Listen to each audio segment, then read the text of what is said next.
I can tell you that we had amazing climbs in 2021. I was 26.9% value gains on homes. Unfortunately, that did create a bit of a problem from the affordability standpoint.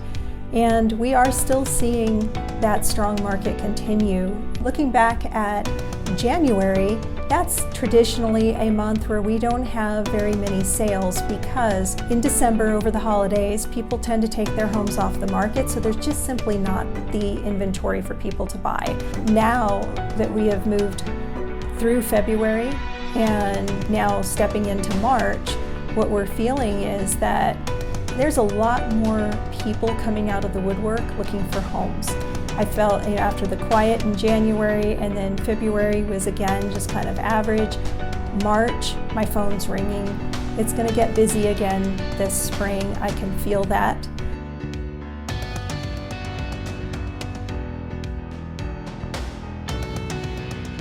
We have had such gains over recent years, but this market really is so different than it was in 2008, 2009. I was in Central Florida during that crash, and what I was seeing leading up to that wasn't what we're seeing happen here in Utah now. Back before the recession, the reason why we had such tremendous gains is that people were speculating. Right now, our average homeowner has far higher credit scores and credit worthiness than any did back before the recession. They also have significant amount of equity in their homes. That means that they owe quite a bit less than their home is worth now. So they are really going to lose if they abandon that home and turn it back over to the bank or allow it to be foreclosed on. We have a market based on need, credit-worthy buyers, and equity in the homes that homeowners have now. That makes it highly unlikely that we will have any kind of crash like we did then. That said, all markets can level out. They can even correct a little bit. It could happen. Right now, that's not in the forecast for 2022 because of this deficit that we have. We just need the houses and they aren't there, so it's supply and demand. But could a market correct? All markets can correct, and if anyone ever tells you they can't, then walk away.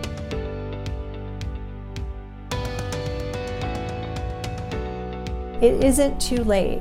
We are still expecting 10 to 12% increases in values over the next year. So this is still a good time to buy. I know that there's so many articles out there on the news about how hard it is to get a home right now because of the supply and demand issues that we have, but it is possible as long as you are using the right strategies. So if you're ready to dive into this market, and of course you've read the headlines and you're wondering how do you go about actually getting a home in contract and buying that home, the number one thing that I can suggest to home buyers is that you really prepare. Like, you are going to need strategy. You will need a really good advisor. You need somebody who's experienced helping you find your home and write offers that can actually get accepted. When I am on the listing side, I may have 10, 12 or more offers. And typically only the top few, like 3 to 4, are actually solid offers that are under consideration. The rest are pushed aside. If you want to be in the running, be one of those top 3 to 4 offers, and especially the one that wins, you are going to need an agent who understands how to win in this market because it is very competitive. This is not a DIY market right now. You need a good advisor.